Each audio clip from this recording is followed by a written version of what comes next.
Hello everyone, welcome back to my channel. सबसे पहले happy new year. भगवान करे आपका ये 2025 का साल बहुत बहुत बहुत अच्छा जाए। आप अपनी लाइफ में जो भी अपने गोल्स अचीव करने की सोची है इस साल, वो बहुत अच्छे से सब अचीव कर लो। हम सब मिलके एक बहुत ही स्ट्रॉन्ग कम्युनिटी बनाएं जिसमें हम एक दूसरे की मदद कर पाएं और 2025 के एंड तक हम काफ़ी कुछ अचीव कर लें। तो आपको, आपकी फैमिली को 2025 की बहुत बहुत बहुत शुभकामनाएं। और साथ में बहुत बड़ी सॉरी, जो मेरे पुराने व्यूअर्स हैं उन्हें पता है 2024 में मैं फिर से गायब हो गई थी कुछ टाइम के लिए। बहुत सारी चीज़ें थी, बहुत सारी चीज़ें हुई। 23 से काफ़ी बेटर था। जो मेरे पुराने व्यूअर्स हैं उनके लिए एक ब्रीफ दे दूँ। 23 भैया मेरा बहुत खराब गया था, 24 ठीक ठीक रहा। जो भी चीज़ें हैं स्टोरी टाइम आगे हम बात करेंगे। पहले मैं बहुत सारी एक मैं बहुत खुश हो रही हूँ कि मैं दोबारा कैमरे के आगे बैठी हूँ। मैं बहुत ज़्यादा इस चीज़ को एक्साइटेड हूँ, मैं इस चीज़ के लिए कि अब मैं वीडियोस बना रही हूँ दोबारा से अपने काम में, अपने डेली लाइफ, डेली रूटीन में मैं दोबारा एक फ्लो बनाने की कोशिश कर रही हूँ। थोड़ा धीरे-धीरे बनती जाएगी। 23 से 24 में और बेटर हुए हैं तो 24 से 25 में और बेटर होंगे। धीरे-धीरे चलती रहेगी, परफेक्ट कोई नहीं होता। बस हम अपनी प्रोग्रेस करते रहें धीरे-धीरे, धीरे-धीरे, धीरे, तो हम कुछ ना कुछ सीखते जाएँगे। अब स्टोरी टाइम की शुरुआत करते हैं। पहली बात तो मेरे पास जो कमेंट्स आ रहे हैं मैं ये बता दूँ, मैं प्रेग्नेंट नहीं हूँ। मैं अभी सेकंड बेबी प्लान नहीं कर रही। मेरे पास बहुत सारे ऐसे कमेंट्स आ रहे हैं बीच में कि आप इसलिए गायब हो गए क्योंकि आपके हेल्थ इश्यूज चल रहे हैं, क्या आपने कंसीव कर रखा है? तो पहले ही तो ये क्वेश्चन का आंसर है नहीं, मैंने कंसीव नहीं कर रखा। मैं प्रेग्नेंट नहीं हूँ और फिलहाल अभी कोई दिमाग में बात भी नहीं है। जब करूँगी, ये मदर सेंट्रिक चैनल है, मैं आपके साथ अपने एक्सपीरियंस ही शेयर करती हूँ। ये चैनल बना ही तब था जब मैं 2.5-3 महीना प्रेग्नेंट थी और उसके बाद मुझे लगा कि मुझे अपनी जर्नी, अपना एक्सपीरियंस शेयर करना चाहिए। तो जब मैं अगला बेबी प्लान करूँगी या मैं कुछ भी करूँगी तो मैं आपके साथ अपडेट ज़रूर करूँगी कि मैं प्लान कर रही हूँ या मैं सोच रही हूँ या हम सोच रहे हैं। बहुत सारे कमेंट्स आए कि अगर आपका मदर सेंट्रिक चैनल है तो आप हमें बता दो, प्लान कर रहे हो, आपका सेकंड बेबी है, क्योंकि ऑब्वियस सी बात है अब हृदयांशी क्लोज टू 4 साल हो गई और 4 साल ही हो गया। आज 10 जनवरी या 14 जनवरी को उसका बर्थडे है। तो अब सबको लगता है कि ये एक परफेक्ट टाइम होना चाहिए और इस पे मैं एक वीडियो भी बनाऊँगी कि मेरी पर्सनल, हमारी सोच क्या है पर्सनल, कि सेकंड बेबी प्लान कब करना चाहिए। अभी फ़िलहाल कोई कुछ नहीं है दिमाग में, दूर-दूर तक भी ऐसा नहीं है कि हमें क्या बेबी सेकंड प्लान करना चाहिए अभी या नहीं। मैंने सोचा ही नहीं था। कमेंट्स के बाद मुझे भी बहुत हँसी आई कि मैं गायब हुई हूँ तो इसका रीज़न लोगों ने ये सोच लिया जो कि मुझे रेगुलरली फ़ॉलो करते हैं। आई नो 2024 और 23 में मैं काफ़ी कम वीडियोज़ बनाई हैं। ये चैनल 2020 में चला था और आप कप कॉफ़ी, चाय कुछ भी ले लो क्योंकि ये वीडियो बनेगी काफ़ी लंबी, क्योंकि इसमें बहुत सारे क्वेश्चंस हैं। मुझे बहुत सारी आपके साथ बातें शेयर करनी है, कुछ अच्छी और 1-2 बुरी। ठीक है, अपने 2024 मेरा कैसा रहा वो भी बताना है, साथ में आपसे भी पूछना है। तो जो भी हम लोग आपस में बात करते हैं, अब मैं चाहती हूँ कि आप कमेंट सेक्शन में मेरे साथ कनेक्ट रहिए। इंस्टाग्राम वगैरह पे अगर आपको कोई भी पर्सनल बात करनी हो, आपको जैसे भी लगता है, वैसे मेरे पास काफ़ी डीएम्स आते हैं, मेरे पास काफ़ी कमेंट्स आते हैं कि आप वीडियोज़ क्यों नहीं बना रहे? तो मैंने कुछ पर्सनली, जिनके साथ मैं रेगुलर बेस पे कनेक्टेड हूँ, उन्हें मैंने बताया था कि मेरे कुछ हेल्थ इश्यूज़ चल रहे हैं। मैं आज उन पे भी बात करूँगी क्योंकि वो कहीं न कहीं आफ्टर सी सेक्शन में मैंने कुछ लापरवाही करी थी, जो अब मुझे आगे थोड़ी-सी फेस करनी पड़ रही है। तो वो सारी चीज़ें इस वीडियो में होंगी। ये बहुत ही बड़ी वीडियो होने वाली है, 40 टू 45 मिनट्स तक की मेरी कोशिश रहेगी, इससे ज़्यादा ना हो, पर उसमें मैं बहुत अलग-अलग तरीकों से, बहुत अलग-अलग चीज़ों के बारे में बात करूँगी। ठीक है, तो आज की वीडियो शुरू करते हैं। पहले क्वेश्चन का मैंने जवाब दे दिया कि ना मैं अभी बेबी प्लान कर रही हूँ और ना मैं फ़िलहाल अभी प्रेग्नेंट हूँ। मैं होंगी, ये चैनल मदर सेंट्रिक है, मैं आपको खुद से बताऊँगी। मेरा चैनल ही मेरे एक्सपीरियंसेस के बेसिस पे है और वो ही मैं अगर छुपाऊँगी तो मेरा काम कैसे चलेगा? ठीक है, तो पहला क्वेश्चन ये। दूसरा क्वेश्चन ये है कि अभी हाल ही में मेरी मोनेटाइज़ेशन ऑन हुई थी और मेरे को अभी फ़िलहाल तक कोई भी ऐसा फाइनेंशियल बेनिफिट नहीं हुआ मेरे यूट्यूब चैनल से, ऑल्दो ये 2020 का चैनल बना हुआ है जब मैंने कंसीव किया था।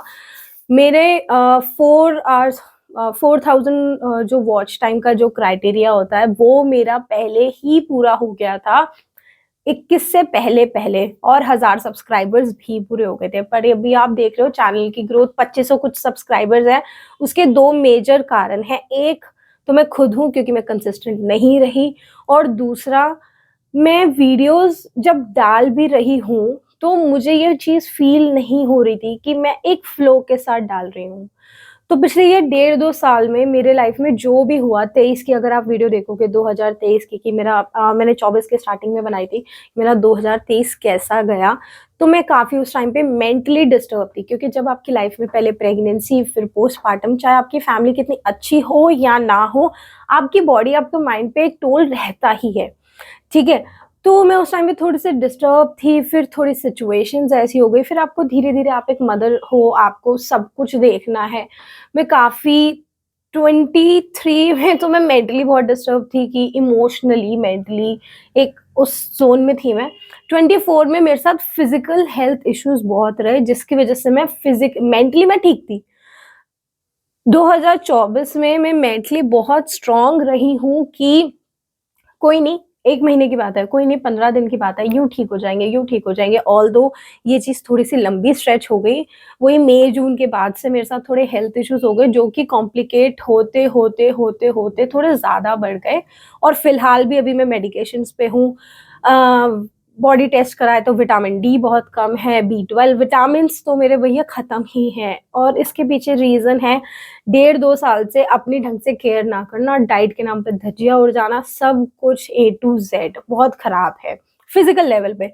मेंटली जो भी आपकी सिचुएशन होती हैं, या 2023 में जब मैं इतने अपने डाउनफॉल में जा रही थी, तो मैंने कहीं न कहीं उस साल से बहुत कुछ सीखा है। साथ ही में मैंने सोच लिया था कि हम कितने ही एक डाउन फ़ेज़ में चले जाएँ, हम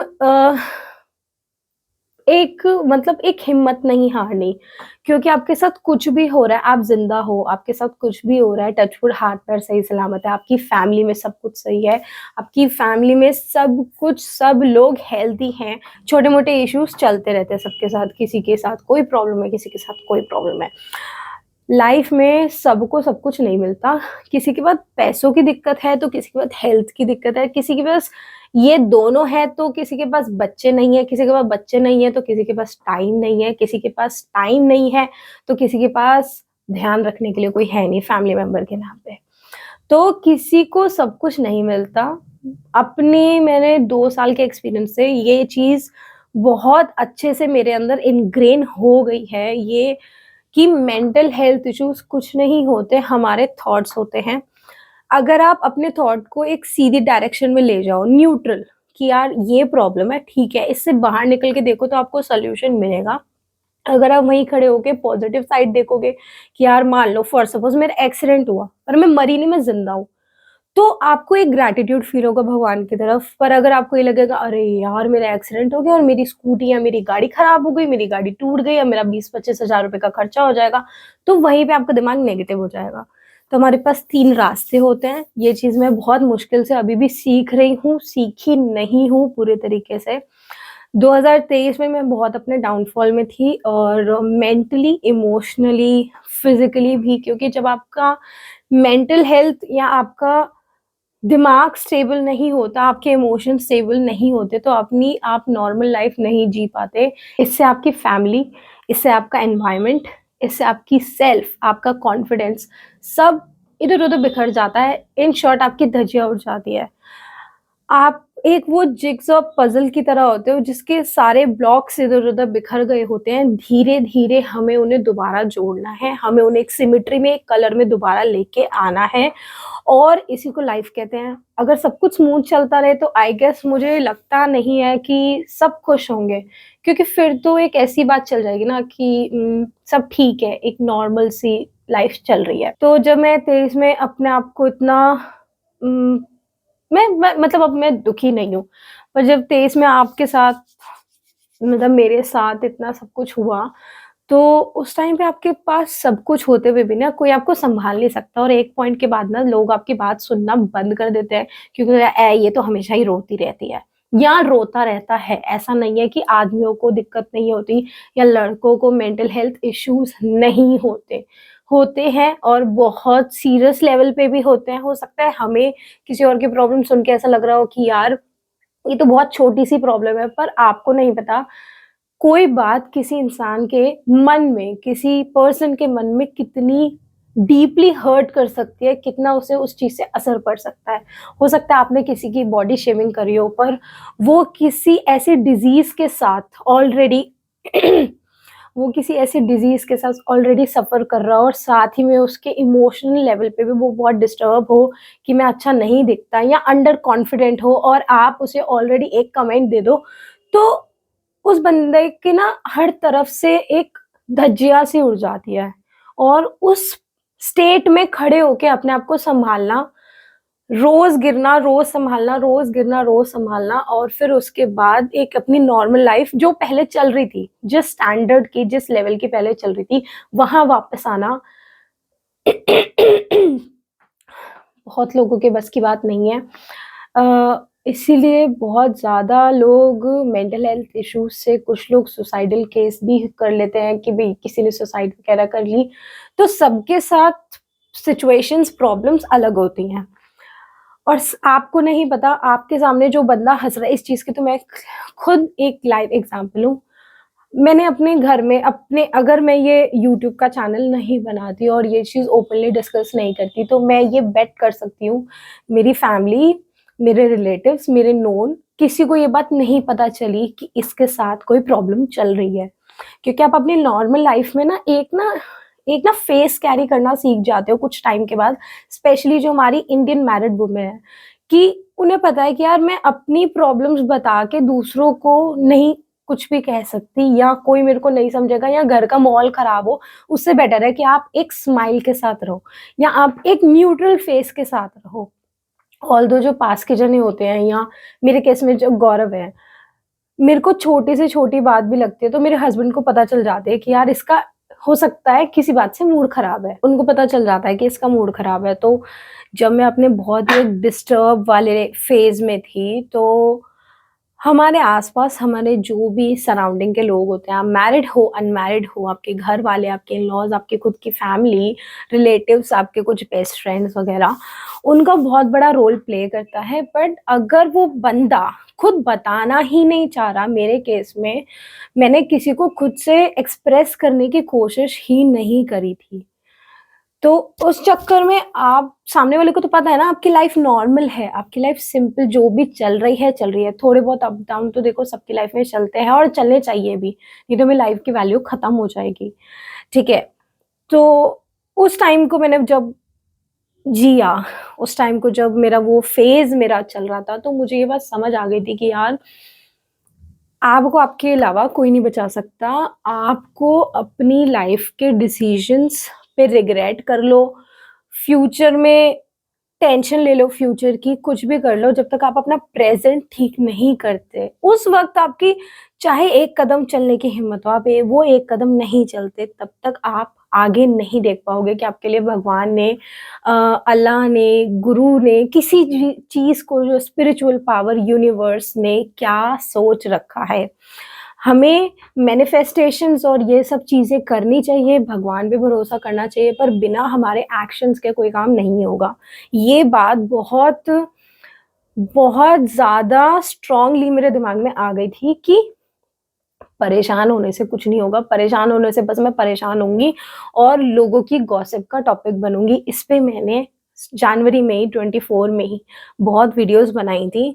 अगर आप कोई भी ऐसा पर्सन है जो इस टाइम मेंटल हेल्थ इश्यूज़ को लेके जूझ रहा है या कुछ ऐसी बातें होती हैं जो हम किसी और के साथ शेयर नहीं कर सकते, तो वो वीडियोज़ ज़रूर देखना, वो 2 वीडियोज़ आपके बहुत काम आएँगी। 2023 के एंड में, दिसंबर में मैंने वो वीडियो बनाई थी कि मैं वीडियो क्यों नहीं बना रही और आज मैं वो वीडियो देखती हूँ ना तो मैं जो स्क्रीन पे पर्सन है और जो मैं हूँ, मैं उस पर्सन को पहचानती नहीं। मैं इतने एक उस सेंस में एक एक एक उस एनर्जी के साथ बात कर रही थी जैसे मुझे लगता है कि वो पर्सन मैं हूँ ही नहीं, उससे अच्छे में हूँ मैं, उससे पॉजिटिव की तरफ हूँ मैं।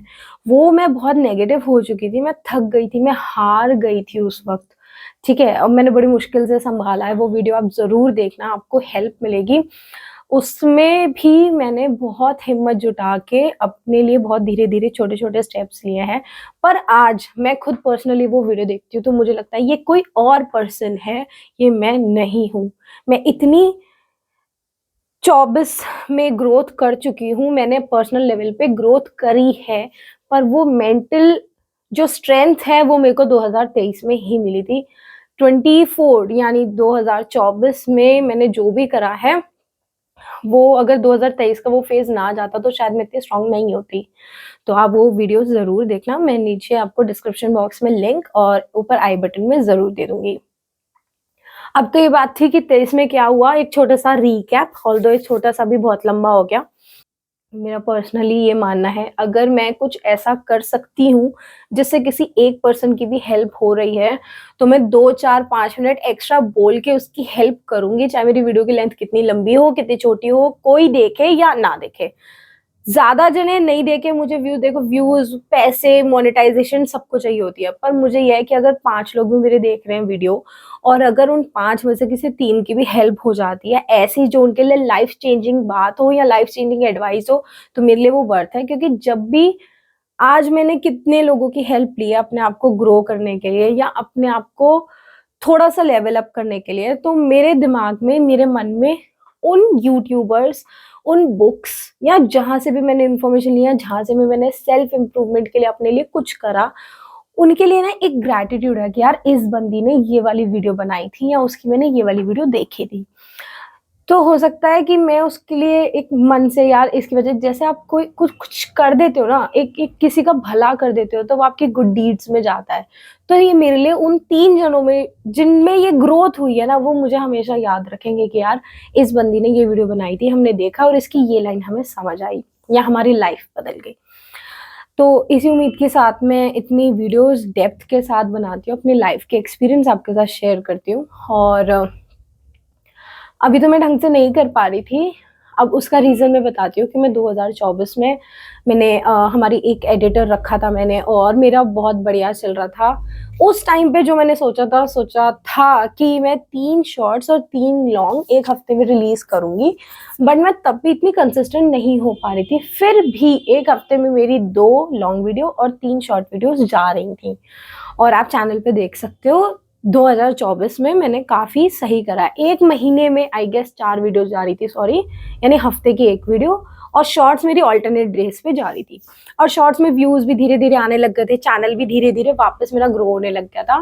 23 में भी मेरा थोड़ा बैक स्टेप हो गया था बिकॉज़ मैं मेंटल हेल्थ इश्यूज़ की वज़ह से बहुत परेशान थी। तो मुझे था कि यार 24 में ना अपना चैनल को ट्रैक पे लेके आना है, क्योंकि बहुत लोग हैं जो अभी भी देखते हैं, क्योंकि मेरा कंटेंट एवरग्रीन है। प्रेगनेंसी, मदरहुड ये सब चलता रहेगा और पता नहीं कब तक, हमेशा। और इस पे जो भी प्रॉब्लम्स होती हैं वो आज भी सेम है, 10 साल बाद भी सेम होंगी। ठीक है, हो सकता है बढ़ ही जाएँ, कम किसी की भी नहीं होंगी कि आपको टॉलरेट के साथ कैसे करना चाहिए, बाकी सब चीज़ें। तो मेरा चैनल चल रहा है, सब कुछ सही चल रहा था, मैं वीडियोज़ भी डाल रही थी और वीडियो मेरे पास, अब मेरे पास एक डॉटर है, ठीक है? उसका प्ले स्कूल, उसका अब नर्सरी में एडमिशन, अब तो बल्कि वो नर्सरी के बाद अब केजी में भी जाने वाली है। नर्सरी 24 में हमने नर्सरी में एडमिशन करवा दिया था। मुझे उस पर ध्यान देना था। मैंने बीच में एक इंस्टाग्राम का स्टोर ओपन किया था, जो कि बच्चों के सामान से रिलेटेड था, जिससे मुझे ये था कि जब मेरे को फैंसी स्टफ़, अच्छी चीज़ें, कवाई प्रोडक्ट्स हितांशी के लिए खरीदना बहुत पसंद है, तो मेरा उसी में पैशन था।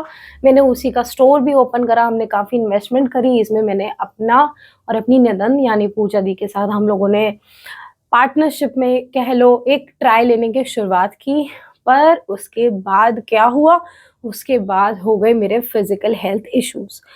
फिज़िकल हेल्थ में सिर्फ़ मेंटल हेल्थ इश्यूज़ नहीं, अपनी नॉर्मल लाइफ़ चल रही थी और इस बारी ना मैं काम भी नहीं कर पाई ना, तो मैंने स्ट्रेस नहीं लिया। जैसे पास्ट जब मैं 23 में काम नहीं कर पा रही थी, तो मैं बहुत ज़्यादा परेशान थी, और सब खत्म हो जाएगा, कॉम्पिटिशन इतना है, ये है, वो है, चैनल रुक जाएगा।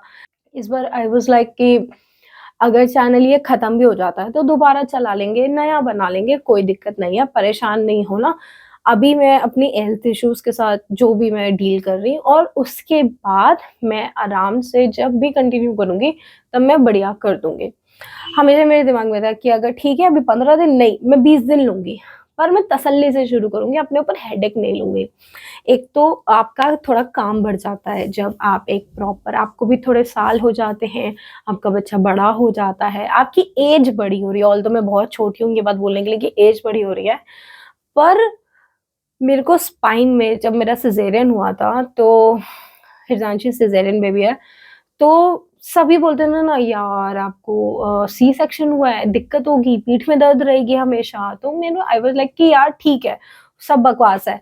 जिनके नहीं होते, जिनके नॉर्मल डिलीवरी होती है, उनके साथ भी यही होता है, हमारी पीठ में दर्द हो रहा है, हमारे यहाँ दर्द हो रहा है, वहां दर्द हो रहा है। अब जैसे ही आपकी एज बढ़ रही है, हृदयांशी अब 4 साल की है, और अब मैं जाके 29 की होंगी, इस जुलाई में 25 की, यानी 28.5 की अभी मेरी एज है। अब मुझे फील होता है कि बड़े लोग क्यों बोला करते थे कि मतलब सिजेरियन नहीं होना चाहिए, या आप प्रेफर करो कि आपकी नॉर्मल डिलीवरी हो। सर्दियां शुरू होते के साथ ही पीठ में दर्द, जो कि बहुत एक बीच के लेवल का था, वो बिल्कुल ऐसा पीक पे हो गया कि मैं हिल नहीं पा रही। स्टार्टिंग में जब मैं, पहले मेरी कमर में चोट लग गई तो मैं पहलवान से पट्टियां करवाई कुछ टाइम तक। जब मैंने वीडियोस बनानी बिल्कुल बंद कर दी, मैं बिल्कुल बेड रेस्ट पे थी। इवन एक दिन तो ऐसा गया कि हृदयांशी मेरे सिर के पास बैठ के रो रही है कि मम्मा मुझे भूख लग रही है, भूख लग रही है, और मैं लेटी हुई हूँ एक पर्टिकुलर पोजीशन में लेटी हूँ, और मैं उससे हिल नहीं पा रही, इवन हाथ नहीं ला पा रही, क्योंकि मेरी पीठ पे क्रैम्प था, मसल इंजरी थी, क्या था बस कुछ नहीं। हम लोग लेटे हुए थे, मस्ती कर रहे थे, मैंने उसे गोद में उठाया और मेरे क्रैम्प पड़ गया। वो मतलब मेरे को गोद से गिरानी पड़ी, उस लेवल तक दर्द हुआ कि बेड पे उसे मेरे को रखना पड़ा, कि मैं हिल नहीं पा रही।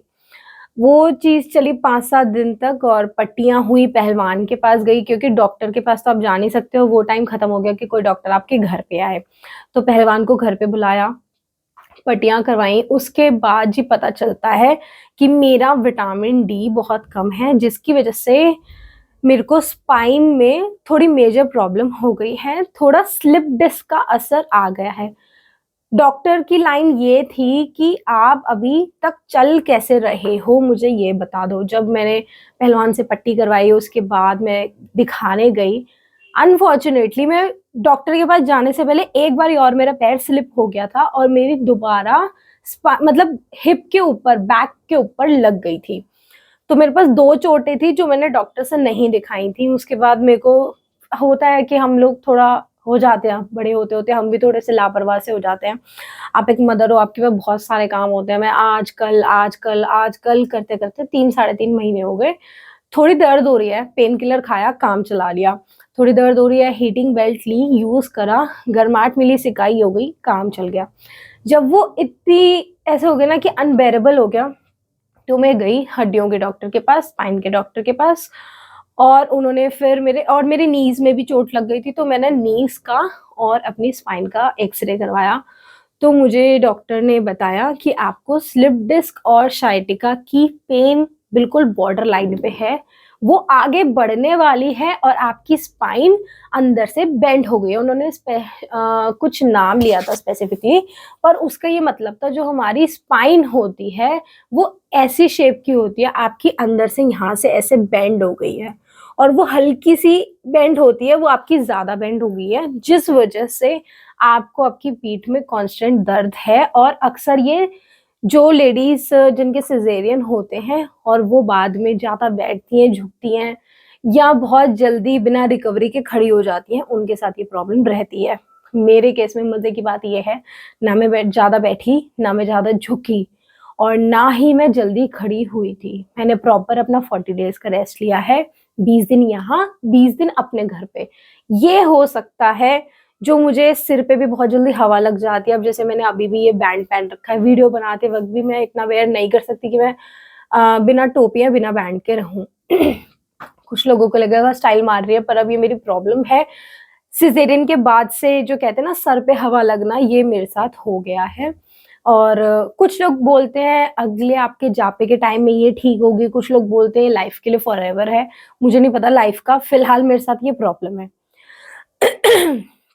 मेरे साथ ऐसा है कि अगर आप पंखा चला रहे हो और मैं मान लो नीचे खड़ी हूँ, गर्मी हो सर्दी हो, मैं डायरेक्ट हवा अपने सिर पे नहीं बेयर कर पाती। मुझे उस टाइम पे इतनी ज़्यादा दिक्कत हो गई थी कि उन्होंने मुझे बताया कि आपको साइटिका की भी प्रॉब्लम है, क्योंकि मेरे एक बैक से दर्द हो रही थी नस पे, और वो नीचे जाते जाते मेरे पैरों की उंगलियों तक जा रही थी। साथ ही में स्लिप डिस्क की उन्होंने मेरे को बताया कि अब बस होने ही वाली है, आप उस स्टेज पे खड़े हो। विटामिन डी जो कि नॉर्मल लेवल हमारे 75 होते हैं, जिन्हें अंडर बॉर्डर लाइन बोला जाता है, मेरे चेकअप के बाद मुझे पता चले कि वो मेरे 16 हैं, 16 कुछ पॉइंट था।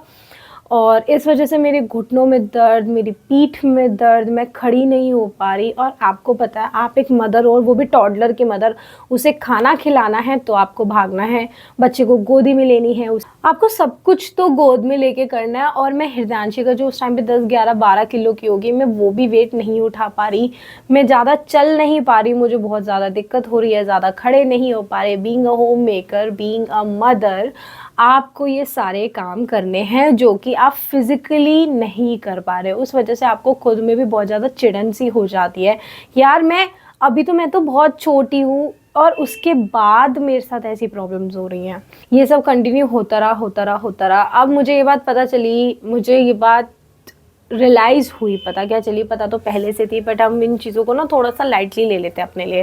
मैंने हृदयांशु को प्रॉपर 2 साल 2.5 साल फीड कराया, 2 साल 4-5 महीने अराउंड मान लो, प्रॉपर 6 महीने नहीं पर 5 महीने तक। तो उस टाइम पे आपका विटामिन डी, आपका कैल्शियम बहुत ज़्यादा ज़रूरी है। आप अगर दूध वगैरह नहीं लेते, या आजकल की जैसे सबको पता है चीज़ें प्योर नहीं होती, तो हमें सप्लीमेंट्स खाने चाहिए, हमें वो दवाइयाँ खानी चाहिए जो हमारे डॉक्टर प्रिस्क्राइब करते हैं। मैंने ये लापरवाही करी, मैंने नहीं खाई ना आयरन, ना कैल्शियम, ना ही विटामिन डी। उस वजह से मेरी बॉडी की ये हालत हो गई। पूरी 24 मैंने इंजेक्शन्स लगवाए हैं विटामिन डी के, आयरन की दवाइयाँ खाई हैं। उस वजह से आयरन की दवाइयाँ मुझे प्रेगनेंसी में कभी सूट नहीं करी, मुझे हमेशा कॉन्स्टिपेशन हो जाता है आयरन की दवाइयों से। उस वजह से आप एक पूरे दिन आपका डिस्टर्ब रहता है, आपको सारे अपने काम करने हैं, चाहे वो माँ के काम हो, चाहे वो घर के काम हो, चाहे वो आपके और रोल्स हों, आपको अपनी रिस्पॉन्सिबिलिटीज़ निभानी है। तो बैक सीट लेती है आपकी खुद की सेल्फ। आपकी हेल्थ ऑलरेडी बेकार है। अब उस टाइम पे मैं दवाइयों पे हूँ। मेरे को याद है दशहरा के टाइम पे, और मैं ये सिर्फ अपनी बताती हूँ, अपनी फैमिली की अलग बताती हूँ। दशहरा के टाइम पे, मतलब अगस्त के बाद से, तो मैंने पैरासीटामोल, डोलो 650 ऐसे खाई है जैसे मैं टॉफ़ी खा रही हूँ, दिन में 2-2 बार, 3-3 बार।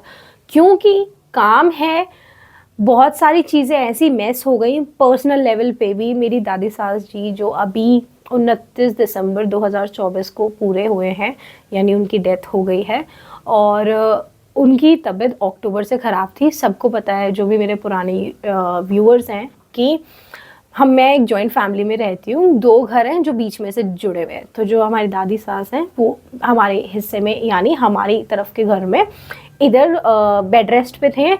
और साथ ही में मेरे ससुर जी की जो बाईपास हुआ था उनका मेरे साथ, जब मेरी डिलीवरी हुई थी तो उनका बाईपास हुआ था। उसके बाद उन्हें पेसमेकर लगा था, और अब स्टंट डलने की नौबत आ गई इन 3-4 सालों के अंदर। तो घर में भी बहुत ज़्यादा कॉम्प्लिकेटेड सिचुएशन थी। आपको एज एक पिलर ऑफ स्ट्रेंथ बनना होता है, पर अगर वही पिलर ऑफ स्ट्रेंथ खुद ही खड़ा नहीं हो पा रहा तो वो दूसरों को क्या संभालेगा। उस टाइम पे इम्यूनिटी की इतनी बैंड बजी हुई थी कि मैं 2-2, 3-3 डोलो खा रही थी। डोलो 650 मैंने ऐसे खाई है, सच में, मतलब खाई है बिना खाए, बिना कुछ लिए, बुखार हो रहा है और फिर भी अपना सब कुछ करना है, क्योंकि अकेले आप ही बीमार नहीं हो। अभी भी मेरी आवाज़ बहुत ख़राब हो रही है, आपकी पूरी फैमिली बीमार है। मेरी मदर इन लॉ की अलग तबीयत ख़राब थी, जो मेरे हस्बैंड को प्रॉब्लम थी वो थोड़ी बहुत अलग थी। मेरा और उनका दोनों का विटामिन डी कम था, तो उस वजह से भी उनके भी काफ़ी पेन वगैरह बीच में हल्का फुल्का रह रहा है। पर हम दोनों लगे पड़े सबको संभालने। फादर की अलग से तबीयत ख़राब थी, फादर इन लॉ की, उनको हॉस्पिटल लेके जाना। बीच में जब मेरी दादी सास जी की तबीयत भी बहुत ख़राब थी, वो उनको भी ढंग से केटर नहीं कर पाए, बल्कि ऐसा लग रहा था कि शायद उनका लास्ट टाइम है, और वो खुद हॉस्पिटलाइज थे। मैं उस टाइम पे बहुत बीमार थी। मेरे मदर इन लॉ को, उन्हें शेटिका की प्रॉब्लम है, तो उन्हें ये चल रही थी। आप यकीन मानो, इस टाइम मेरी और मेरे मदर इन लॉ की दवाइयाँ सेम हैं। मुझे तो ये लगता है कि वो अब 60 की होने वाली हैं, तब वो दवाइयाँ खा रही हैं जो मैं अभी 30 की भी नहीं हुई, और मेरे को अभी से शुरू कर दी है। चाहे उसकी थोड़ी डोसेज कम है, जिसमें कार्टिलेज की भी गोली है। कार्टिलेज आपके घुटनों की ग्रीस के लिए होती है, ठीक है। तो मैं खुद इन सब चीज़ों को लेकर ना बहुत ज़्यादा मेंटली नहीं, पर एक उस लेवल पे कि यार हमारा अभी से ऐसा हाल है। मैं तो 30 क्रॉस नहीं करा, 30 छोड़ो, अभी मेरा 29 भी नहीं आया पिछले साल तक। तो मैं क्या करूँगी अपनी बड़ी एज में, मैं कैसे सब कुछ कोप अप करूँगी, मैं कैसे डील करूँगी। पर मैंने इसको है ना अपने पे ऐसे नहीं लिया हाय हाय हाय मैं क्या करूँगी। मैंने ऐसे लिया कि ठीक है, अब भी तो दवाइयाँ खा लो, उसके बाद नेचुरली सब कुछ अपनी हेल्थ रिकवर करेंगे। उसमें आप फिर अपनी डाइट ठीक करो, थोड़ा सा एक्सरसाइज करो। अब मुझे डॉक्टर्स ने, मैं ये बात भूल गई, मुझे डॉक्टर्स ने ये भी बोल दिया था कि तुम्हारे को अर्थराइटिस है। अभी कुछ टाइम पहले मेरे साथ ऐसा हुआ था कि मेरी एक फिंगर, अभी मैं अगर दिखाऊं तो मेरी एक फिंगर हल्की सी ये बेंड सी हो गई। तो मेरे को ये चीज़ ना तब नोटिस में आई कि ऐसा क्यों हो रहा है कि मेरी फिंगर्स जैम हो रही हैं। ऐसा क्यों हो रहा है कि मुझे अगर मैं किसी को ऐसे करके ग्रिप पकड़ रही हूँ और इसे स्क्वीज़ ज़्यादा कर रही हूँ, ज़्यादा ज़ोर से पकड़ने की कोशिश कर रही हूँ, तो मेरे यहाँ दर्द हो रही है। तो जब सब कुछ एक साथ मतलब हुआ, तो मुझे पता चला जी, पहले तो ये था कि आपका, और मुझे सबसे ज़्यादा डर था कि मेरे को जैसे बाहर का खाना खाया जा रहा है और सबकी तबीयत ख़राब है, कभी ऐसा होता है कि यार नहीं मंगवाना, कुछ बाहर से ही ऐसा मंगा लो, आप दाल चावल मंगा सकते हो, दाल तड़का मंगा सकते हो। तो इस चक्कर में ना बाहर का खाना बहुत खाया जा रहा था। तबीयत ख़राब में भी, क्योंकि हिम्मत ही नहीं है, मम्मी की तबीयत ख़राब है, मेरी तबीयत ख़राब है, बनाएगा कौन ऐसे। तो उस चक्कर में बाहर का भी खाया जा रहा था। जब आप ठीक हो तो पार्टियाँ हो रही हैं, कुछ हो रही है, फैमिली गैदरिंग्स हो रही हैं। आप बहुत सारी ऐसी जगह हैं जहाँ आप जाने और खाने को मना नहीं कर सकते। खाने को हमेशा रिलेट करा जाता है आपकी सोशलाइजिंग के साथ, क्योंकि डिनर्स, पार्टीज़, क्लब पार्टीज़ सब कुछ ऐसी होती है जहाँ आपको खाना होता है, और जहाँ आप ज़्यादा नखरे करो ना, वहाँ पे लोगों को लगता है ले यार ये तो ड्रामे ही ज़्यादा करती है, ठीक है। तो इस चक्कर में मुझे लग रहा था कि शायद मेरे को लिवर से रिलेटेड भी कोई प्रॉब्लम होगी, क्योंकि मेरी पास्ट हिस्ट्री ऐसी रही है कि मुझे जॉन्डिस 2 बार ही हो चुका है 6 साल की शादी के अंदर ही। तो मुझे बहुत इस चीज़ का डर था, बट मेरा लिवर काफ़ी हेल्दी है। मेरी रिपोर्ट्स में जो भी मैंने रिसेंट रिपोर्ट्स करवाई, पीसीओडी रिवर्स हो गया मेरा, और वो दोबारा आ गया, पीसीओडी दोबारा बैक स्टेप कर गया मेरे को, और उसमें भी मेरे लेवल्स काफ़ी बिगड़े हुए थे। 2-2 महीने बाद डेट आ रही थी, बहुत मोटी हो रही थी। तो जहाँ जाती थी पहला क्वेश्चन, पहला एक गैस यही होता था कि दोबारा कंसीव कर रखा है। इसमें आपका थोड़ा सा एक मैं कहूँगी मेरे साथ नहीं है, पर अगर कोई ऑलरेडी एक मदर है और वो मोटी है, तो ऑब्वियस सी बात है वो मोटी है या नहीं है ये उसकी पर्सनल चॉइस नहीं है। कभी कभी हेल्थ इश्यूज़ होते हैं, कभी कभी सच में आपको अपने पे ध्यान देने का टाइम नहीं मिलता। कभी आपके साथ ऐसा हो सकता है कि आपको दिख सब रहा है, समझ सब आ रहा है, पर आप कुछ कर नहीं पा रहे। तो यार अगर आपको कोई एक न्यू मदर या कोई भी हो, तो किसी को प्लीज़ बॉडी शेम मत करो, ये मेरा मैसेज है। यार मोटी हो रही है, ये है वो है, ऑल तो मैंने इसे कभी अपने दिल और दिमाग पे नहीं लिया, क्योंकि अगर मैं मोटी हूँ पर मैं कॉन्फिडेंट हूँ, तो मैं सामने, हाँ मेरा पति प्यार करता है, हाँ मेरे घर वाले प्यार करते हैं मेरे को, इसलिए मैं मोटी हूँ। अब जैसे आपके केस में, मेरे केस में, आसपास के लोग जिनके मेरे बच्चे साथ साथ हुए हैं, यानी सेम ईयर या सेम मंथ्स में हुए हैं, तो हमेशा एक कंपैरिजन लगा रहता है बच्चों के बीच में भी, और वाइफ कितनी पतली है या कितनी सुंदर है उस बीच में भी। तो मेरे को इन चीज़ों का ज़्यादा फ़र्क नहीं पड़ता। मैं हूँ अभी भी मोटी, और मैं अभी पतली नहीं हो पाई, क्योंकि मैं पतली होने के लिए खड़ी तो हो पाती ना ढंग से, मैं खड़ी नहीं हो पा रही थी। फिर भी दवाइयों के साथ हम लगे रहे, और फिर करते करते आया अक्टूबर, सितंबर की मिड में हो गया था जो ये प्रॉब्लम होनी शुरू हुई ज़्यादा। अगस्त तक मैंने अपनी वीडियोस बनाई हैं धीरे धीरे करके, अगस्त नहीं, जून जुलाई तक मान लो, क्योंकि मेरे बर्थडे के आसपास शायद मैंने वीडियोस नहीं बनाई थी। हाँ, तो उसके बाद ये चीज़ें थोड़ी-सी वर्स होती गई, हेल्थ में भी और घर की सिचुएशन में भी। पर मुझे ये था कोई नहीं, आज का दिन निकल गया, कोई बात नहीं, अगले महीने से कर लेंगे। अगर अब जैसे आज 10 जनवरी है, वो हाँ 10 जनवरी है ना, हाँ 10 जनवरी है। अब ये था कि एक ऐसी video, being a content creator आपको एक वीडियो बनानी चाहिए दिसंबर में मोटिवेशन वाली, और एक बनानी चाहिए जनवरी के पहली डेट पे, कि नहीं यार 1 जनवरी को तो वीडियो जानी चाहिए। 29 दिसंबर को मेरी दादी सास यानी हमारी अम्मा जी पूरे हो गए थे।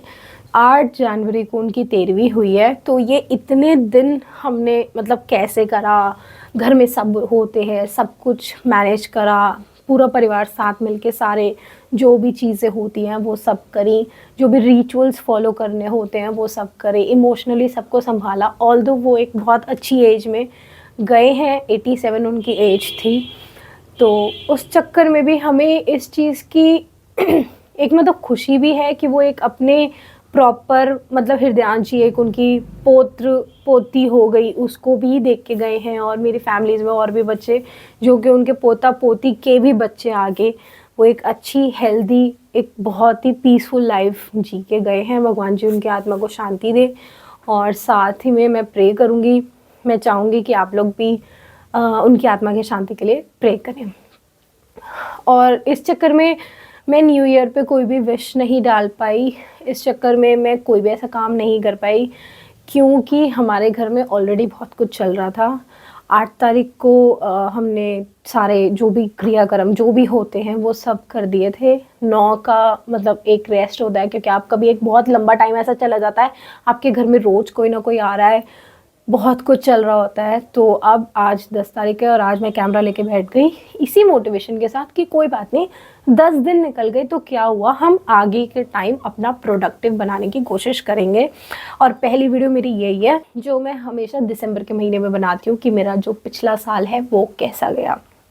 और अभी भी मेरी तबीयत, क्योंकि आप वो ये ना आपके घर में सब कुछ आप करने वाले हो, मैं अपने घर में इकलौती बहू, इकलौते गौरव हैं, और चाचा जी के बच्चे काफ़ी छोटे हैं। तो इस चक्कर में मुझे ये चीज़ लगी कि इस घर में मेरा ऐसा पहला एक्सपीरियंस था, और भगवान करे अभी किसी की हो भी ना, सब अपनी लाइफ में एक हेल्दी लाइफ जिए, एक लंबी उम्र जिए सब, चाहे वो किसी के भी मम्मी पापा हों, कोई भी हो, ठीक है। तो ऐसा एक्सपीरियंस मेरा 6 साल में यहाँ पे पहली बार है। और मतलब मेरे जो दादा ससुर जी थे उनकी डेथ 2012 में ही हो गई थी।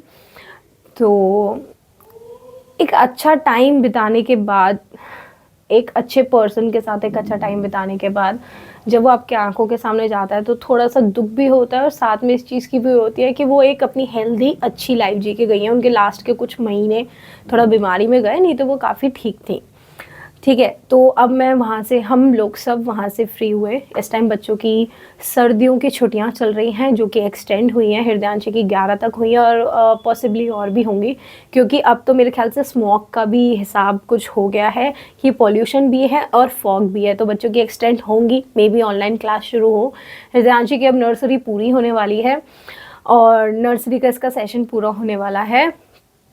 अब अक्टूबर से अब तक मैं उस पर एक उस सेंस वाला जो एक हमारी नॉर्मल रूटीन लाइफ होती है, क्योंकि मैंने आपको बताया 2-2 बंदे पेशेंट थे, 2-2 पर्सन पेशेंट थे मेरे घर में, एंड उसके बाद भी मैं इस चीज़ को मेक श्योर कर रही थी कि उसके साथ थोड़ा टाइम देती रहूँ। अब इस दौरान वो थोड़ा-सा एक होता है ना, बच्चे पे जब थोड़ा आप ध्यान कम कर दो तो थोड़ा-सा ज़िद्दी, थोड़ा-सा स्टबर्न हो जाता है, उसका वो वाला टाइम चल रहा है। धीरे-धीरे हम ट्रैक पे आ जाएँगे। अब उसकी नर्सरी कंप्लीट होने वाली है, जिस स्कूल में मैंने उसका एडमिशन करा रखा है उसमें डायरेक्ट नर्सरी, केजी और फर्स्ट। तो मुझे इस चीज़ को मेक श्योर करना है कि जब वो केजी में अपग्रेड करेगी तो मेरे को उसका बेस दोबारा से उसे रिकॉल कराना है, क्योंकि आप बच्चे के साथ ज़्यादा प्रैक्टिस ना करो तो आउट ऑफ प्रैक्टिस होने के कारण उसका वो सारा फ्लो टूट जाता है, जो भी आपने इतने सालों में मेहनत करी होती है उसके साथ, जो भी आपने इतने सालों में उसके साथ मेहनत करी होती है। ऐसा नहीं है कि वो सब कुछ भूल गई है, बट हाँ उसकी काफ़ी फ्लो टूट गई है। तो मैं इस चीज़ के लिए अब उसे धीरे-धीरे प्रिपेयर करूँगी। हेल्थ अपडेट ये है कि फ़िलहाल अभी ना सब कुछ एक बीच में है। मैं डाइट की तरफ से कंट्रोल ज़्यादा नहीं कर पा रही, क्योंकि अब पिछले 13-14 दिन भी, जितने भी 8-10 दिन गए हमारे, तब भी एक टाइम का बाहर का खाना आता था। क्योंकि अगर आप लोगों को पता ना हो तो बता दूँ, जिनके घर में कोई ऐसी भी डेथ होती है, उनके मसाले, मिर्च वग़ैरह खाना नहीं खाया जाता, और कोई ना कोई रिलेटिव होता है, इस वज़ह से आपको बाहर का खाना मँगवाना ही पड़ता है।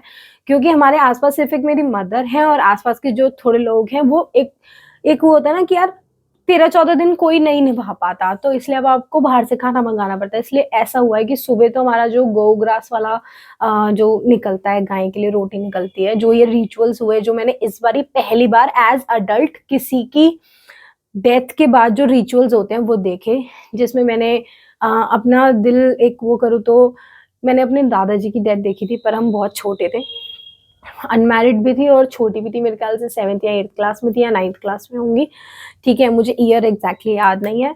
तो हमें ना एक कमरे में सारे बच्चों को पकड़ के बंद कर दिया गया था, उस टाइम पे हम बच्चों की कैटेगरी में थे। अब मैं इस घर की बहू थी, इकलौती पोता बहू थी मैं, तो सारे रिचुअल्स मैंने अपने हाथ से करे हैं, सब कुछ मैंने अपनी आँखों के सामने देखा है, और सब कुछ अपने खुद एक्सपीरियंस करा है। और मैं सच बताऊँ, मतलब मेरे को बहुत, मैं बहुत ही ना शायद मैं इस चीज़ को और डीपली इनग्रेन कर गई कि यार आपने एक दिन तो चले ही जाना है, आप कितनी टेंशन ले लो, आप कुछ भी कर लो, आप कितना अचीव कर लो, कितना आप अपने बच्चों के लिए छोड़ के चले जाओ, कितना या आप उनसे लाड लड़ा लो, एक मोमेंट के बाद आपको सब कुछ यहीं छोड़ के जाना है।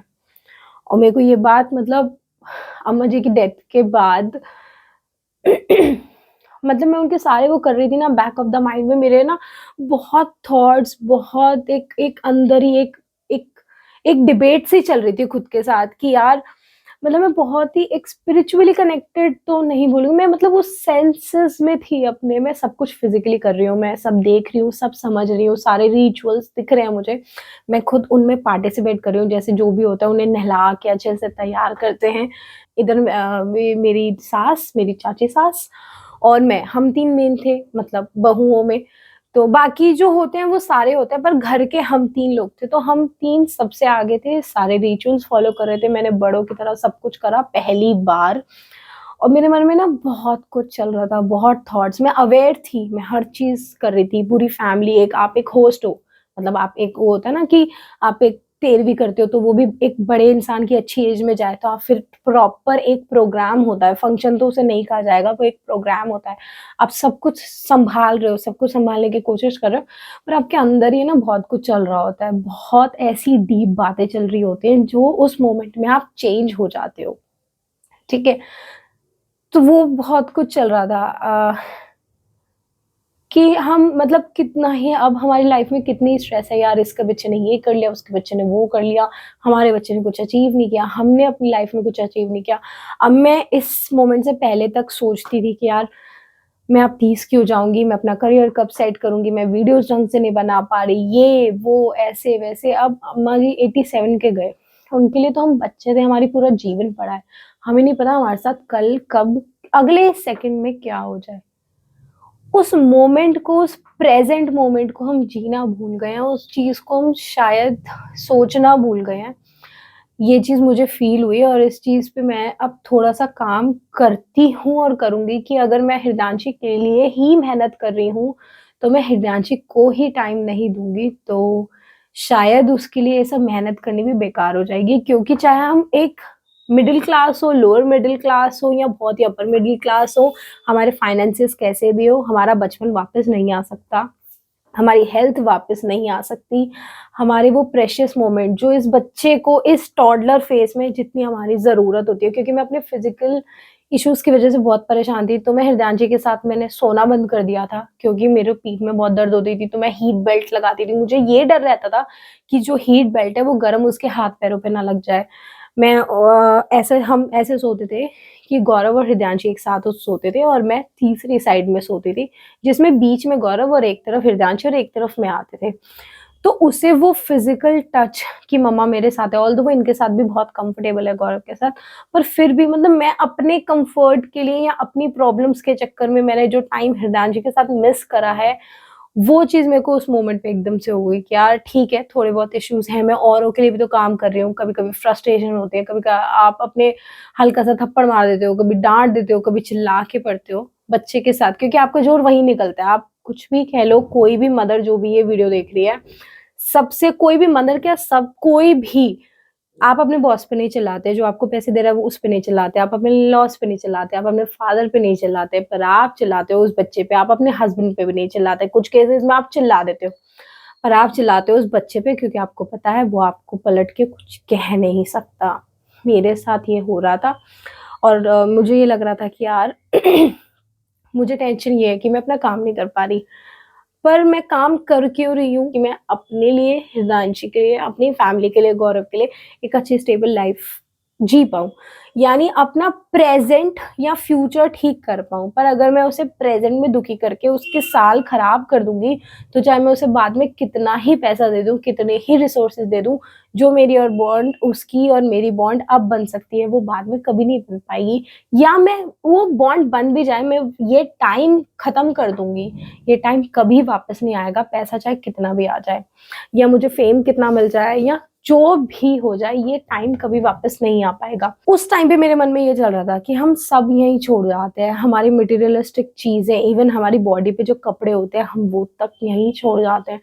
इसी सारे थॉट्स के साथ, इसी सारी इमोशनल टर्बुलेंस के साथ और एक उसके साथ कि यार नया साल आ रहा है और उस टाइम पे मेरे जब अम्मा जी पूरे हुए तो मैं अपने घर पे थी। मैं मेंटली इतनी ज़्यादा हम लोग फ्रस्ट्रेट हो गए थे, मैं फ्रस्ट्रेट हो गई थी क्योंकि अक्टूबर, नवंबर और दिसंबर तक मतलब सब कर हार के करते-करते नींद डिस्टर्ब हो गई थी, रूटीन डिस्टर्ब हो गया था। तो मुझे मेरी मदर इन लॉ ने अपने घर भेज दिया था कि भई 10-15 दिन वहीं रहो, रेस्ट करो। हमेशा ऐसा होता है मैं बहुत बड़ा बैग लेके जाती हूँ। ये सोच के साथ जब से मेरी शादी हुई है कि मैं 10-15 दिन रहूँगी।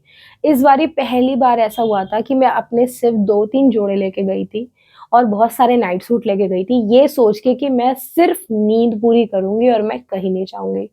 और हमेशा ऐसा होता था कि मैं 3 दिन में वापस आ जाती थी, चाहे मैं अटैची भर के कपड़े लेके जाऊँ। इस बारी मैं कपड़े बहुत कम लेके गई थी और इस बारी मैं 10 दिन 8-9 दिन रुक के आई हूँ। वो भी जब एक मैं 29 को अम्मा जी पूरे हुए तो मुझे 28 को बुलाया था कि मैं गई हुई थी 10 दिन तो मैं गई हूँ, मैं 18 17-18 को चली गई थी। तब मैं उनसे मिल के गई थी, तब वो स्टेबल थे, बस यही है उस टाइम पे ठंड बहुत थी और दिल्ली की ठंड तो वैसे ही बहुत फ़ेमस है, तो उस चक्कर में उनकी तबीयत स्टेबल हो गई थी। मुझे ये बोल के बुलाया गया था कि अब पता नहीं शायद आखिरी टाइम है, एक बारी खुद भी मिल ले और हृदयांशी को भी मिला दे। मैं 29 को आई थी और 30 को अम्मा जी पूरे हो गए थे और इस मोमेंट के बाद मतलब मैं अपने आप को इस चीज़ को बहुत एक मन में बिठा के बैठी थी कि जब सारे रिचुअल्स पूरे हो जाएँगे सब अपने घर चले जाएँगे क्योंकि बहुत लोग आपके घर रुकते हैं। किसी का आना-जाना लगा रहता है और फिर वही आपको सबको अटेंड करना है। ठीक है, तो तब तक तो मैंने बहुत दवाइयाँ खाई, अपने आप को बहुत खींचा और अब मैं अपने साथ अपनी डाइट पे अपना सब कुछ ए टू ज़ेड काम करूँगी। अभी भी मुझे बुखार हो रहा है, हल्का-सा एक वो नहीं हरारत-सी होती है, बोलते-बोलते साँस फूल रहा है, बट मुझे इतना स्टेबल फ़ील हो रहा था कि मैं बैठ के वीडियो बना सकती हूँ। अब मैं बिना किसी प्रेशर के फिलहाल मेरे पास एडिटर नहीं है, वैसे बिना किसी प्रेशर के, बिना किसी ऐसी उम्मीद के कि नहीं महीने में तो मुझे 10 वीडियो डालनी ही डालनी है, ऐसा कुछ नहीं है। मैं कोशिश करूँगी कि मैं महीने में मतलब कुछ सोच नहीं रही, कुछ नंबर नहीं सोच रही, पर मैं कोशिश करूँगी हर सैटरडे एटलीस्ट 1 वीडियो ज़रूर डल जाए, जो मेरा 2020 के फ्लो थी कि हफ्ते में 1 वीडियो डले पर ज़रूर डले और साथ में शॉर्ट्स वगैरह तो इन्हीं में से निकल जाती हैं। नहीं तो मैं अलग शूट करूँगी, साथ ही में मैंने जो कि 24 में काफ़ी प्लान्स बनाए थे और एग्ज़ीक्यूट भी करा था पर वो फिर रुक गया। इंस्टाग्राम का पेज जो खो मैंने लिटिल एडिक्स खोला था, उस पे काम करूँगी। साथ में 2-4 चीज़ें और हैं, धीरे-धीरे मैं काम करूँगी। अब मैं अपने ऊपर ना कोई प्रेशर नहीं ले रही कि मुझे जुलाई तक ये करना है, 3 महीने तक ये करना है, 6 महीने तक ये करना है। ऑल्दो मैंने ये प्लानिंग भी करी थी जब मैं अपने घर में थी और अम्मा जी भी ठीक थे। तो मैं उधर रेस्ट करने गई थी। मैं फिज़िकली बहुत एग्ज़ॉस्ट हो गई थी। एक तो आपकी तबीयत ख़राब और फिर जब आप बहुत सारी दवाइयाँ खाते हो और आपकी नींद पूरी नहीं होती, तो मतलब मैं ऐसी हो गई थी कि मैं खड़े-खड़े भी आँख लग जाती थी। मैं सच में इस मोमेंट पे आ गई थी, इस सिचुएशन पे आ गई थी। तो मैं वो 10 दिन ऐसी सोई हूँ। मैंने अपनी मदर को भी कहा था, मैंने कहा मम्मी आप ये मत सोचना कि 1 बज गया, 2 बज गया, दोपहर के 3 बज गए, हिरदांशु को अपने आप देख लेना, अपने आप खिला देना। मेरी मदर और मदर इन लॉ भई सबने बच्चे पाले हैं, सब सँभाल लेते हैं। तो मैं अपने घर में 2-2 बजे तक सोई हूँ, रात को 10 बजे सोई हूँ, दोपहर में 2 बजे उठी हूँ। अगले दिन मैं वहाँ पे बेसिकली अपनी नींद पूरी करने गई थी, खाना खाया, दोबारा सो गई। दोबारा मैं 5 बजे उठी हूँ, फिर 10 बजे सो गई, फिर अपना वैसा ही रूटीन 10-15 दिन, मतलब मैं उस लेवल तक सोई हूँ उन 10 दिनों में कि मैं सो-सो के इरिटेट हो गई कि अब मुझे कुछ करना है। उस लेवल तक मैंने अपना नींद पूरी की है, रेस्ट किया है, सब कुछ किया है। अभी तक अब बात करते हैं चेंजेस की। मैंने आपको बताया कि मैं 23 में मेंटली बहुत परेशान थी। अब मैं इस चीज़ को लेके इतना मेंटली अपने ऊपर हावी नहीं हुई कि मेरे को फिज़िकल हेल्थ इश्यूज़ हो गए, उस वज़ह से मेरा फिर से सारा काम रुक गया। मुझे ये था कि ठीक है, जब ठीक होंगे तो बढ़िया से करेंगे। जब तक नहीं कर पा रहे, तब तक नहीं कर पा रहे, कोई इश्यू नहीं है। अगर मैं सिर्फ़ परेशान होती रहूँ और काम कुछ नहीं कर पा रही, तो परेशान होने का भी फ़ायदा नहीं है। ये चीज़ मेरे दिमाग में बहुत अच्छे से बैठ गई है। जिस दिन मैं फ्री हुई, मैं 8 तारीख को फ्री हुई, 9 को मैंने अपना घर साफ़ करा, क्योंकि आपके घर में कितने सारे लोग कितने दिनों से रहते हैं, तो आपका घर पूरी एक मैनेजमेंट डिस्टर्ब हो जाती है। ऑल्दो वो अभी तक नहीं हुई। यहाँ मेरा वीडियो बनाने का यही रीज़न है कि मेरा कमरा खुद का फैला हुआ है, नहीं तो जब मैं ऐसी चिट-चैट स्टोरी टाइप की वीडियो बनाती हूँ, तो मैं हमेशा अपने कमरे में बनाती हूँ। मैंने सोचा मेरे पास 2 घंटे हैं, कमरा बाद में सँभाल लेंगे, पहले वीडियो बना लेते हैं। अब भी फ़िलहाल जैसे इस कमरे में ठंड बहुत है, मेरे को ठंड लग रही है, बट इतना नहीं है कि मैं वीडियो बना ही नहीं पा रही थी। मैं खुद से बैठी और मैंने वीडियो शुरू कर दी। मैंने 2024 में छोटे-छोटे 2-3 काम शुरू करे थे, जिन पे अब पॉज़ लग चुका है, जिनमें से एक था शॉपिंग और रिव्यूइंग का चैनल और इंस्टाग्राम का पेज। तो उस पे भी काफ़ी ठीक फॉलोअर्स से हो गए थे, उसके बाद वो पॉज़ लग गया। अभी मैं रिवील नहीं करूँगी, थोड़ा रेगुलर आ जाऊँ फिर रिवील करूँगी, ठीक है? तो उनमें भी मैं थोड़ा-सा अभी बैक स्टेप हो गया। सारी सिचुएशन ले दे के ये है कि जो भी आपने शुरू करा था वो रुक गया है, चाहे वो आपकी हेल्थ पे काम करना हो। मैंने बीच में थोड़ा-सा वेट लॉस भी कर लिया था, पर अब वो दोबारा ही बैक नॉर्मल आ गया। नॉर्मल नहीं, बैक टू ओवरवेट हो गया। अभी मेरा वेट करंटली जो है, मैंने लास्ट चेक किया था तो 83 था, अब 85 हो गया होगा या 86 हो गया होगा, ठीक है? और मेरे को इस चीज़ से ना कोई दिक्कत नहीं है, जब तक मेरी हेल्थ पे बात नहीं आ रही थी। मैं कभी भी ऐसी नहीं रही कि हाँ भई बिल्कुल बढ़िया-सा फिगर वाली लड़की, हमेशा एक चबियर नहीं, नॉर्मल साइज़ में रही। अब ना ही ज़्यादा पतली, ना ही ज़्यादा मोटी कह सकते हो, अपनी ऐज के हिसाब से। अब मेरे को ये लगने लग गया है कि शायद वेट की वज़ह से हेल्थ इश्यूज़ होने लगे हैं, क्योंकि स्पाइन और नीज़ की प्रॉब्लम जो भी होती है, वो सबसे ज़्यादा आपके वेट की वज़ह से उस चीज़ को बढ़ाती है, चाहे वो घुटनों की प्रॉब्लम हो, चाहे वो आपकी स्पाइन की हो। मुझे जो स्पाइन बेंड होने के लिए एक रीज़न उन्होंने ये भी बताया कि जिनका वेट ज़्यादा होता है, उनकी स्पाइन बैलेंस करने के लिए बॉडी का पूरे एक बॉडी का सिस्टम बैलेंस करने के लिए वो अंदर की तरफ मुड़ जाती है कि आप अपने दोनों पैरों पे स्टेबली खड़े रहो।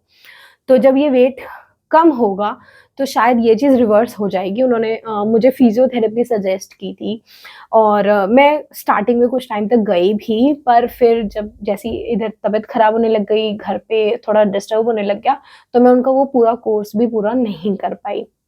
उसके बाद अ, अभी जो दवाइयाँ चल रही हैं, फ़िलहाल मैंने थोड़ी दिन शुरू की थी, उससे मुझे फ़र्क पड़ा। सितंबर-अक्टूबर में मैंने सितंबर में शुरू करी थी आई गेस, अगस्त में शुरू करी थी। उससे फ़र्क पड़ा। कुछ पेन किलर्स ऐसी थी जो स्पेसिफ़िकली नीज़ पे काम करती थी, कुछ पूरी बॉडी की इन्फ्लेमेशन पे काम करती थी कि आपके कहीं पे भी दर्द हो रही है। मैंने पीसीएम यानी डोलो और पेन किलर यानी बुखार की और पेन किलर अक्टूबर, नवंबर, दिसंबर में ऐसे खाई है जैसे खाना खाया हो। क्योंकि आपको काम उतना ही करना है, पर आपके शरीर में जान या ताकत नहीं है, आप खड़े नहीं हो पा रहे, तो आप कुछ नहीं कर पाओगे। एक-एक दिन में 2-2, 3-3 पेन किलर खाई है। इवन जो ऑर्थोपेडिक डॉक्टर है मेरे, वो हमारे फैमिली टर्म्स में ही है। मेरे पूजा दी के कहीं ससुराल में जाके हैं, मेरी ननद के। तो उन्होंने मुझे बोला, "बेटा ऐसे खाएगी तो बहुत दिक्कत हो जाएगी, आपको फिर ज़्यादा सीवियर हो जाएगा।" मैंने कहा, "कोई बात नहीं भैया, आप अभी का मेरा टाइम निकलवा दो, चाहे कैसे भी, उसके बाद में इसे रिकवरी पे ट्रीटमेंट जैसे भी आप बोलोगे वो कर लूँगी। ऐसी बात हुई है हमारे बीच में। तो अब सब नॉर्मल है फिलहाल, मतलब एक अपने ऊपर से बड़े का साया उठने का तो दुःख है, पर जो भी है ये लाइफ है। आप मतलब एक फ़ेज़ होता है, सब अपनी एक रिस्पॉन्सिबिलिटी करके पूरे चले जाते हैं आपकी लाइफ से। और अब हमारे घर में फ़िलहाल में मेरे बड़ों के ऊपर कोई बड़ा नहीं है, तो वो इस चीज़ से काफ़ी डिस्टर्ब भी हैं, और पर इस चीज़ से भी काफ़ी वो एक उस तरफ से थोड़े से सैटिस्फाई हैं कि उनको अम्मा जी को ना किसी पे डिपेंड नहीं होना पड़ा। लास्ट टाइम को छोड़ के मैं बात करूँ तो, वो अपना टॉयलेट बाथरूम भी खुद जाते थे। ऑल्दो उन्होंने नीचे उतरना, जैसे मैंने आपको बताया हमारे जड़ से घर है, नीचे उतरना बंद कर दिया था। सीढ़ियाँ उतरने के लिए उन्हें सहारा चाहिए होता था, पर उन्होंने अपना लास्ट तक भी सब कुछ खुद करा है। लास्ट में कुछ टाइम तक 1 सवा महीने तक मिड नर्स हमने, जो नर्स होती हैं, जो होम नर्स होती हैं, वो लगाए रखी थी। और वैसे भी मेरे चाचा जी मेडिकल प्रोफ़ेशनल ही हैं, उनका मतलब हॉस्पिटल में ही है सब कुछ, तो उन्होंने काफ़ी, दोनों ने मिलके सब कुछ करा, जो भी वो कर सकते थे। बट ये लाइफ़ साइकिल है, भगवान करे उनकी आत्मा को शांति मिले, और वो जहाँ पे भी हों, हमें देख रही हों, हमें ब्लेस करते रहें, खुद भी बहुत अच्छे रहें, सब कुछ ठीक रहे। और अब फ़िलहाल की जो लाइफ़ है वो ये है कि अब धीरे-धीरे, जैसे मेरे चाचा जी हैं, और मतलब चाचा-ससुर जी हैं, और इधर पापा जी हैं, तो वो थोड़ा-सा नॉर्मल हैं, ठीक है, होने की कोशिश कर रहे हैं, रिचुअल सारे पूरे हो गए। अब जो भी होगा आगे, जो 1 साल बाद जो भी होते हैं वो सब होंगे, जो करंट के रिचुअल्स होते हैं जिसे तेरहवीं वगैरह बोलते हैं, वो सब हो चुकी है। धीरे-धीरे सब अपनी लाइफ़ में नॉर्मल आ रहे हैं, और ठीक है, चल रहा है, जैसे भी चल रहा है सब कुछ। आज इतने दिनों बाद गौरव भी अपनी क्लास में गए हैं, हमने दोबारा रिज़्यूम करा, और मैंने भी वीडियोज़ बनानी रिज़्यूम करी। अब धीरे-धीरे हिमांशी का रूटीन बनाऊँगी। हेल्थ इश्यूज़ जो भी रहे, अभी भी हैं फ़िलहाल, पर कम है, क्योंकि एक तो मैंने पेन किलर बहुत खाई है, एक पॉइंट पर आप भी थक जाते हो कि यार कितनी ही खाऊँ? तो फिर मैंने अभी मीशो से रिसेंटली परचेज़ किया था, मुझे सस्ता पड़ा इसलिए मीशो से करा। एक मसाजर लिया है मैंने, कभी उसका रिव्यू दूँगी, अभी मौका नहीं है।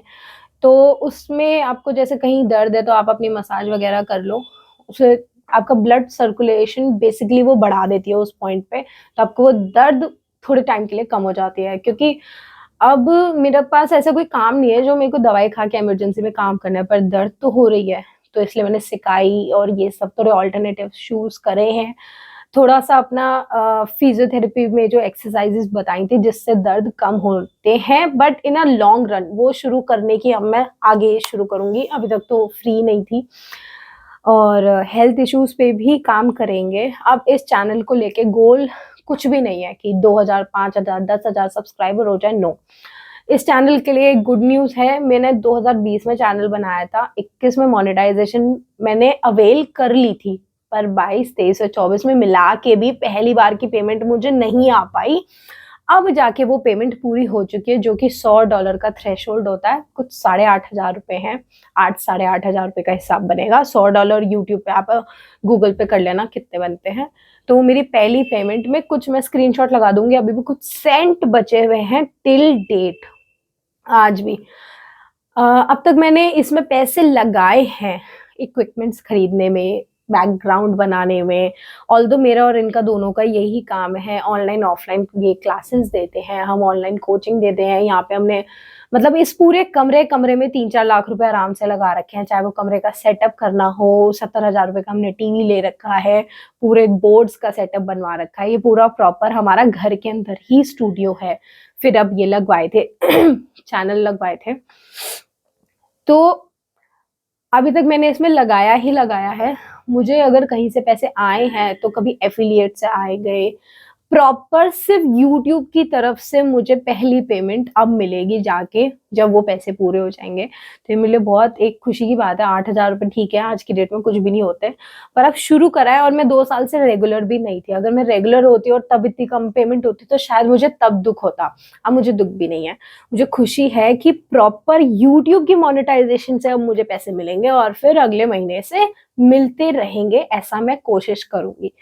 क्योंकि पैसों के बिना मोटिवेशन नहीं आती। आप कुछ भी कह लो, कोई भी, बहुत ही विरले लोग होते हैं जो समाज सेवा करते होंगे और करते भी हैं, पर अगर विन विन सिचुएशन हो रही है तो आई गेस किसी को कोई दिक्कत नहीं होनी चाहिए।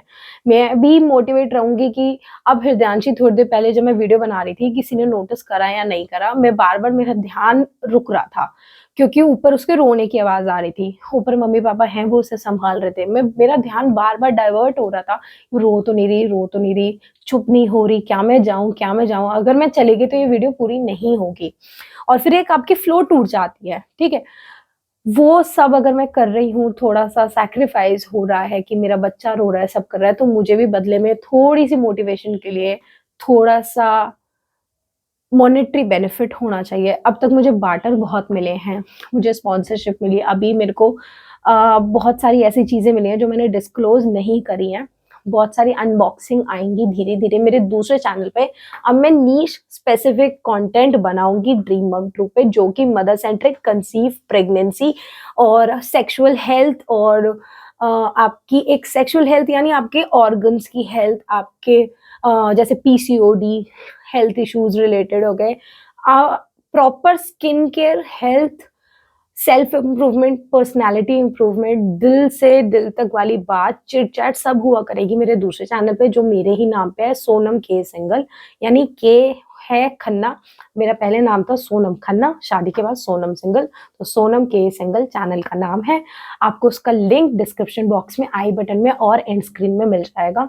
अगर आपको फीमेल हेल्थ इश्यूज, कोई भी personality, lady specific content, women specific content चाहिए, वो आपको उस चैनल पे मिल जाएगा, जिस पे हम बहुत सारी बातें करेंगे, जो कि एक दोस्त ही दूसरे दोस्त से बात कर सकती है। कैसी भी इम्प्रूवमेंट आप क्या-क्या तरीकों से पैसे कमा सकते हो, ए टू ज़ेड, वो नीश कुछ भी नहीं होगी उसकी, वो चैनल मिक्स्ड कंटेंट पे होगा, जो मैं सीखती जाऊँगी उसमें आपको सिखाती जाऊँगी। Fashion, beauty, lifestyle, self improvement, books, reviews, घर का सामान, beauty, Meesho hall, Amazon hall, सब कुछ। अगर आपको सिर्फ मदर सेंट्रिक अपने बच्चों को कैसे बड़ा करना है, जो भी मेरा एक्सपीरियंस है प्रेगनेंसी के टाइम, सेकंड चाइल्ड, जो भी चीज़ें रहीं, वो आपको मदर सेंट्रिक यहाँ मिल जाएँगी। ग्रोथ सेंट्रिक आपको उस चैनल पे मिलेंगी। और हो सकता है धीरे-धीरे मैं इतना भी अपना एक टीम बिल्ड कर लूँ, इतना स्टेबल कर लूँ। अभी फ़िलहाल मेरे को एक एडिटर भी चाहिए। कोई भी ऐसा पर्सन जिसे एडिटिंग स्किल्स आती हो, वो मेरे को इंस्टाग्राम पे डीएम कर सकता है। मुझे एडिटर की इस टाइम बहुत ज़रूरत है और एडिटर मिल जाता है अगर, तो मैं बहुत ज़्यादा खुश होंगी क्योंकि मेरा कंटेंट बहुत जल्दी बनेगा। मैंने आपको बताया मेरे साथ टाइम का बहुत क्रंच है फ़िलहाल, और मैं वीडियो शूट करूँगी वो अलग, पर अगर मैं एडिट करने बैठूँगी वो अलग, क्योंकि इतने टाइम से फ्लो टूट गया ना, तो आपका लैपटॉप पे भी हाथ नहीं बैठता एडिटिंग के लिए, आपको बहुत टाइम लग जाता है। मेरी वीडियोज़ होती भी लंबी हैं, तो मैं अब सोच रही हूँ आउटसोर्स करूँ दोबारा से। जिनके साथ मैं पहले कनेक्ट थी, उनके साथ कोई प्रॉब्लम हो गई थी। अगर आपको मेरी वीडियो पसंद आती है तो प्लीज़ इसे लाइक करना। आपको मेरे साथ कोई भी बात करनी हो कमेंट सेक्शन के अलावा, तो फेसबुक, इंस्टाग्राम और मेरे पर्सनल जितने भी लिंक्स हैं वो आपके लिए मैं कमेंट सेक्शन में डाल दूँगी, डिस्क्रिप्शन बॉक्स में डाल दूँगी। आपको कोई भी ऐसी चीज़ लगती है जो आपको मेरे से पूछनी है, मुझे बतानी है, आप मुझे वहाँ मैसेज कर सकते हैं। कोई भी पर्सनल बात हो, कोई भी क्वेश्चन हो, कोई भी क्वेरी हो। अगर आपको लगता है कि नहीं मैं इंस्टाग्राम और फेसबुक पे भी कंफर्टेबल नहीं हूँ, तो आप मुझे मेल कर सकते हो, उसका भी लिंक आपको डिस्क्रिप्शन बॉक्स में मिल जाएगा। मेरी मेल आईडी आपको डिस्क्रिप्शन बॉक्स में मिल जाएगी। अगर आपको ये वीडियो पसंद आती है तो प्लीज़ इसे लाइक करना, किसी भी दोस्त के साथ शेयर करना, लगे कि शायद इनमें से कोई एक बात उसके काम आ जाए, और इस चैनल को सब्सक्राइब करना। अब ये जनवरी, आज 10 जनवरी है, मैं धीरे-धीरे इस पे वीडियो लाती रहूँगी। ये वीडियो मैं कल तक पोस्ट कर दूँगी। मैं मिलती हूँ आपसे अगली वीडियो में दोबारा से। सबको हैप्पी न्यू ईयर। मिल के हम अपने गोल्स पे काम करेंगे। अगली वीडियो में बनाऊँगी कि मैंने अपने लिए 25 के लिए क्या-क्या गोल सेट करे हैं और आगे मैं उन चीज़ों को कैसे डील करती हूँ। ठीक है? तब तक के लिए thank you, bye bye and नमस्ते।